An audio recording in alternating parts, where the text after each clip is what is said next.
Hi friends, എക്സോഡിക് മറ്റൊരു വീഡിയോയിലേക്ക് എല്ലാ പ്രേക്ഷകർക്കും സ്വാഗതം. ഞാനിപ്പോൾ ഉള്ളത് എൻ്റെ വീട്ടിലാണ് കേട്ടോ.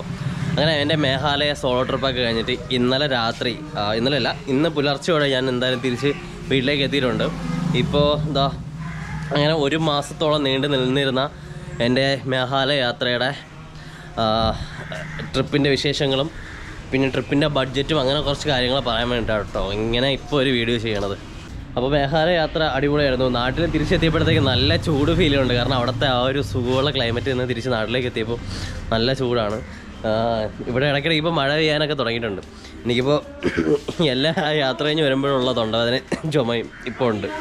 കാരണം അവിടുത്തെ ക്ലൈമറ്റ് അങ്ങനെയാണല്ലോ, നല്ല തണുപ്പും നല്ല മഴയൊക്കെ ആയിരുന്നു കേട്ടോ.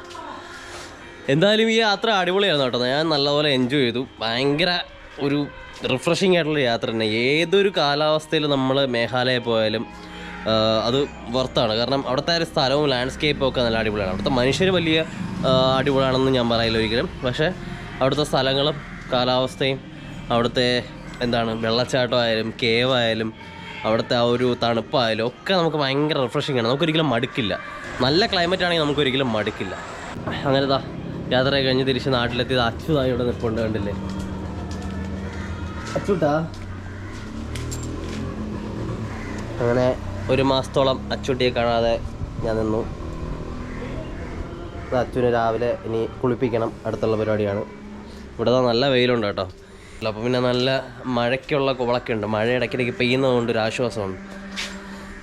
ഞാൻ നല്ലപോലെ വേർക്കുന്നുണ്ട്. ഒരു മാസം നല്ല സുഖമായിരുന്നു.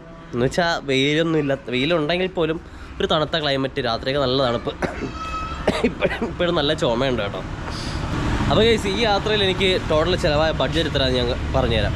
ഒരു മാസത്തോളം നീണ്ടു നിന്നിരുന്ന എൻ്റെ യാത്രയിൽ എനിക്ക് എല്ലാം കൂടെ ബഡ്ജറ്റ് ചിലവായെന്ന് പറഞ്ഞാൽ 5457 രൂപയാണ് എൻ്റെ ഫുൾ ട്രാവലിങ്ങിൻ്റെ എക്സ്പെൻസ്. 5457, നമുക്ക് റൗണ്ട് ചെയ്ത് 5500 ആക്കാം.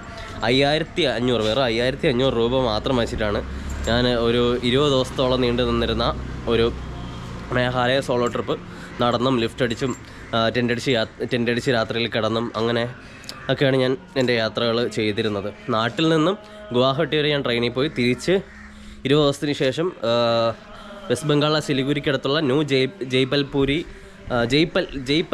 ജയ്പൽഗുരിയിൽ നിന്നും തിരിച്ച് നാട്ടിലേക്ക് ട്രെയിനിൽ വന്നു. അത് സെക്കൻഡ് ക്ലാസ്സിലാണ് വന്നത്. പോയപ്പോൾ സ്ലീപ്പറിലാണ് പോയത്. അങ്ങനെ കുറച്ച് എക്സ്പെൻസ് 2000 രൂപയോളം അങ്ങനെ ആയി.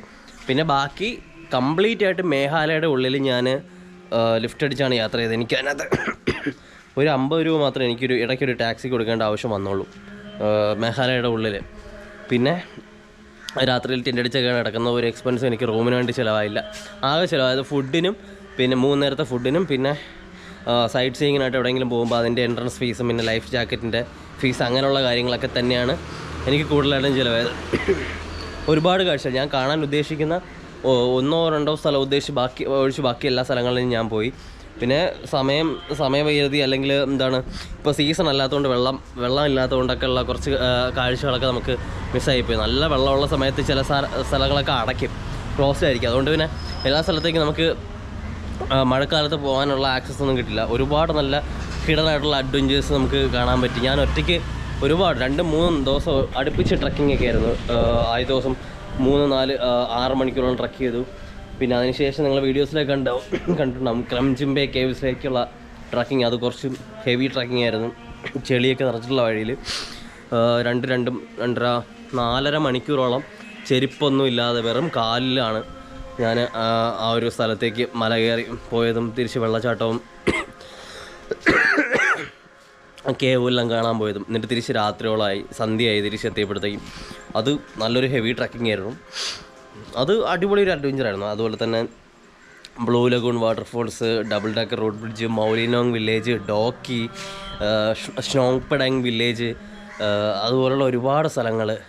ത്ലായ് വാട്ടർഫോൾസ്, നൊക്കാലിക്ക ഫാൾസിൻ്റെ അവിടെ നിന്നും ഞാൻ ട്രക്ക് ചെയ്ത് പോയ ത്ലായ് വാട്ടർഫോൾസൊക്കെ മസ്റ്റ് വിസിറ്റ് ആയിട്ടുള്ള പ്ലേസസാണ് കേട്ടോ. അത് ഞാൻ എല്ലാവർക്കും റെക്കമെൻഡ് ചെയ്യുന്നുണ്ട്. സോ ഈ യാത്രയിൽ എൻ്റെ ഓരോ വീഡിയോയിലും ഞാൻ പറഞ്ഞു പോയിട്ടുള്ള കാര്യമാണ്. നിങ്ങൾ മസ്റ്റ് വിസിറ്റ് ആയിട്ട് മേഘാലയയുടെ യാത്രകളിൽ എവിടെയൊക്കെ കവർ ചെയ്യണം എന്നുള്ള കാര്യങ്ങൾ എൻ്റെ മേഘാലയ സോളോ ട്രിപ്പിലെ ഒരു പ്ലേലിസ്റ്റ് ആയിട്ട് ഇട്ടിട്ടുണ്ട്. കയറി നോക്കിയാൽ മതി കേട്ടോ.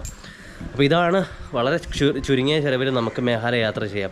മേഘാലയയിലേക്കുള്ള യാത്രയിൽ നമുക്ക് കൂടുതലും മേഘാലയയുടെ ഉള്ളിൽ ടാക്സി മാത്രമേ ഉള്ളൂ. ഷില്ലോങ് ബേസ്ഡ് ആയിട്ടുള്ള കുറച്ച് സ്ഥലങ്ങളിൽ മാത്രമേ നമുക്ക് പബ്ലിക് ട്രാൻസ്പോർട്ടേഷൻ അവൈലബിൾ ആയിട്ടുള്ളൂ. അതും AC സ്ലീപ്പർ കോച്ചൊക്കെ കുറച്ച് റേറ്റ് കൂടുതലാണ്. പിന്നെ ഓൾമോസ്റ്റ് എല്ലാ സ്ഥലത്തേക്ക് ആൾക്കാർ ഒന്നെങ്കിൽ ബൈക്ക് റെൻറ്റിനെടുത്ത് പോകുന്നതാണ് ഏറ്റവും നല്ലതെന്ന് ഞാൻ പറയും. ഗുവാഹട്ടിയിലോ മറ്റോ ഇറങ്ങിയിട്ട് അല്ലെങ്കിൽ ഷില്ലോങ് വരെ വന്നിട്ട് അവിടെ നിന്ന് ബൈക്കിനെടുത്ത് പോയാൽ മതി. 1-2 പേരൊക്കെയാണ് നിങ്ങൾ ഫ്രണ്ട്സൊക്കെ ആയിട്ട് പോകണമെന്നുണ്ടെങ്കിൽ വലിയ കുഴപ്പമില്ല. ലിഫ്റ്റ് അടിച്ചൊക്കെ നമുക്ക് ഒത്തിരി ലോറികൾ കിട്ടും. കാരണം ഈ ആസാമിൽ നിന്നും മിസോറാം, ത്രിപുര, മണിപ്പൂർ, നാഗാലാൻഡിലേക്ക് പോകുന്ന ഹൈവേ ഏറ്റവും നല്ല റോഡും ഏറ്റവും നല്ല ഹൈവേ എന്ന് പറയുന്നത് ഷില്ലോങ് വഴി പോകുന്നതാണ്. അതുകൊണ്ട് കൂടുതൽ ലോറികളും അതുവഴി തന്നെയാണ് പോകുന്നത്. ഹൈവേ ആണ്. പിന്നെ അവിടെ മൊത്തം നല്ല റോഡുകളാണ്. മേഘാലയയിലെ റോഡുകൾ അടിപൊളിയാണ്. നല്ല ക്ലൈമറ്റാണ്. അധികം തിരക്കില്ല. പിന്നെ നല്ല എക്സ്പെൻസീവാണ്. മേഘാലയ ഒരിക്കലും ചീപ്പാണെന്ന് ഞാൻ പറയുന്നത്. നല്ല എക്സ്പെൻസീവാണ്. ഞാൻ പോകുന്ന കണക്കിനാണ് നിങ്ങൾ യാത്ര ചെയ്യുന്നുണ്ടെങ്കിൽ ഒരു ടെൻ്റൊക്കെ എടുത്തിട്ട് അല്ലെങ്കിൽ ലിഫ്റ്റ് അടിച്ചിട്ടാണ് യാത്ര ചെയ്യുന്നതെന്നുണ്ടെങ്കിൽ അങ്ങേയറ്റം ബഡ്ജറ്റ് ഫ്രണ്ട്ലിയാണ്. അത് ഞാൻ ഉള്ള കാര്യം പറയാം. ലിഫ്റ്റ് ഒരുപാട് കിട്ടും. അടുത്ത മനുഷ്യർ അടിപൊളിയാണ്. നല്ല സഹകരണമാണ്. നമ്മൾ ടൂറിസ്റ്റുകളെ നല്ല രീതിയിൽ അവർ ട്രീറ്റ് ചെയ്യുന്നുണ്ട്. പ്രത്യേകിച്ച് ഇത്ര ദൂരത്ത് നിന്ന് കേരളത്തിൽ നിന്ന് വരുന്നതെന്ന് അറിയുമ്പോൾ അവർക്ക് ഭയങ്കര കാര്യമാണ്. കാരണം നമുക്കറിയാം നമ്മുടെ ലിറ്ററസി റേറ്റിൽ കേരളം കഴിഞ്ഞാൽ പിന്നെ മേഘാലയയാണ് 2ാം സ്ഥാനത്ത് നിൽക്കുന്നത്. അപ്പോൾ മേഘാലയയിലുള്ള ആൾക്കാർക്ക് കേരളത്തിലുള്ള ആൾക്കാരെന്ന് വെച്ചാൽ അവർ ഭയങ്കര റെസ്പെക്റ്റ് കൊടുക്കുന്ന ആൾക്കാർ, നല്ല സ്നേഹമാണ്. അപ്പോൾ ഇത് എൻ്റെ യാത്രയിൽ എനിക്ക് മനസ്സിലായ കാര്യമാണ്. ഒത്തിരി നല്ല മനുഷ്യരെ പരിചയപ്പെടാൻ പറ്റി. ഒത്തിരി നല്ല ലോറി ഡ്രൈവേഴ്സിനെ പരിചയപ്പെടാൻ പറ്റി. ഇടയ്ക്ക് വെച്ച് പരിചയപ്പെട്ട ജമ്മു കാശ്മീരിൽ നിന്ന് വന്നിട്ടുള്ള ലോറി ഡ്രൈവറായ സമ്പൂർണ്ണ സിംഗ്, പുള്ളിക്കാരൻ എനിക്കൊരു 500 രൂപ തന്ന് ഹെൽപ്പ് ചെയ്തു. ഞാൻ ചോദിച്ചിട്ടൊന്നും അല്ലട്ടെ, ഞാൻ അങ്ങനെ അടുത്തൊന്നും ഇങ്ങനെ പൈസ ഒന്നും വാങ്ങിക്കാറില്ല. പക്ഷേ നമ്മളെ സ്നേഹം കൊണ്ട് നമ്മൾ അങ്ങേറ്റം ഇഷ്ടപ്പെട്ടുകൊണ്ട് ഒരു പുള്ളിക്കാരൻ നമുക്ക് വേണ്ടി ഒരു ഫുഡോ അല്ലെങ്കിൽ പൈസ എന്തോ ആയിക്കോട്ടെ, എന്ത് കാര്യം തന്നാലും നമ്മളത് സ്വീകരിക്കാറുണ്ട്. അതുപോലെ തന്നെ കമൽ ബ്രോയുടെയും ഹേംരാജ് ബ്രോയുടെയും കൂടെ 3 ദിവസത്തോളം ഞാനുണ്ടായിരുന്നു അവരുടെ ലോറിക്കകത്ത്. അപ്പോൾ നല്ല രസമായിരുന്നു, അടിപൊളിയായിരുന്നു കേട്ടോ. നല്ല ഹെൽപ്പിംഗ് ആയിരുന്നു ഇവരൊക്കെ. രാജസ്ഥാനിലുള്ള നല്ല മനുഷ്യരായിരുന്നു അവർ. ജമ്മു കാശ്മീരിലുള്ള നല്ല മനുഷ്യരെ പരിചയപ്പെടാൻ പറ്റി. ആസാമിലെയും മേഘാലയയിലെയും ഹരിയാനയിലെയും പഞ്ചാബിലും ഒക്കെ ഉള്ള ആൾക്കാരെ മേഘാലയയിൽ വെച്ച് കാണാൻ പറ്റി. മലയാളികളെ എനിക്ക് ഒരു കൂട്ടം ആൾക്കാരെ പരിചയപ്പെടാൻ പറ്റി. മാപ്പ് ഓഫ് കാട്ടാളൻ എന്ന് പറയുന്ന ഒരു ഗ്രൂപ്പിൻ്റെ കൂടെ എനിക്ക് ലിഫ്റ്റ് അടിച്ച് യാത്ര ചെയ്യാൻ പറ്റി. ഒരുപാട് പേര് നമ്മൾ ഈ യാത്രയിൽ കണ്ടുമുട്ടി. ഏകദേശം ഈ ഒരു യാത്രയിൽ എനിക്കൊരു 35-ലധികം ആൾക്കാർ, കറക്റ്റ് എനിക്ക് എണ്ണമില്ല, ഞാൻ ആരെയും മറന്നിട്ടില്ല. ഇനി എണ്ണം എടുക്കണം. ഓരോ ദിവസത്തെ ലിഫ്റ്റ് എത്ര പേര് വെച്ച് തന്നു നോക്കിക്കഴിഞ്ഞാൽ ഒരു 35-ലധികം ആൾക്കാർ എല്ലാം കൂടെ എനിക്ക് ലിഫ്റ്റ് തന്നു. അതിനകത്ത് ഒരാൾ തന്നെ 2 തവണ എനിക്ക് ലിഫ്റ്റ് കിട്ടി, 2 സ്ഥലങ്ങളിൽ വെച്ചിട്ട് വ്യത്യസ്തമായ ദിവസങ്ങളിൽ. അപ്പോൾ അങ്ങനെയുള്ള കുറേ നല്ല അനുഭവങ്ങൾ ഉണ്ടാക്കാൻ പറ്റി കേട്ടോ. അപ്പോൾ ഇത്രയേ ഉള്ളൂ ഈ മേഘാലയ യാത്ര. ബഡ്ജറ്റ് പ്രശ്നമാണെന്നുണ്ടെങ്കിൽ പോലും നിങ്ങൾക്ക് യാത്ര ചെയ്യാൻ പറ്റും. അതിനുള്ള ഉത്തമ ഉദാഹരണമാണിത്. 20 ദിവസത്തോളം എന്നെ നിൽക്കുന്ന എൻ്റെ മേഘാലയ യാത്രയ്ക്ക് എനിക്ക് ചിലവായത് 5500 രൂപയാണ്. അതുമാത്രം മനസ്സിലാക്കുക. പൈസ ഇല്ലയെന്ന് കരുതിയിട്ട് ആരും യാത്ര ചെയ്യാതിരിക്കരുത്. യാത്ര അടിപൊളിയാണ്, ഭയങ്കര ഹീലിംഗ് ആണ്. നല്ലൊരു ഏത് മൂഡിലായാലും നമ്മൾ യാത്ര എന്ന് വെച്ചാൽ കുറച്ചുകൂടെ നമ്മളെ ഹാപ്പിയാക്കും. സോ ഈ വീഡിയോ ഇത്രയേ ഉള്ളൂ. നമ്മുടെ ചാനൽ ഇതുവരെ കാണാത്തവരാണെങ്കിൽ, ആദ്യമായിട്ടാണ് ഈ വീഡിയോസ് കാണുന്നുണ്ടെങ്കിൽ എത്രയും സബ്സ്ക്രൈബ് ചെയ്യുക. ഒത്തിരി ട്രാവൽ വീഡിയോസ് എന്നാലും ഞാൻ യൂട്യൂബ് ചാനലിലിട്ടുണ്ടാകും.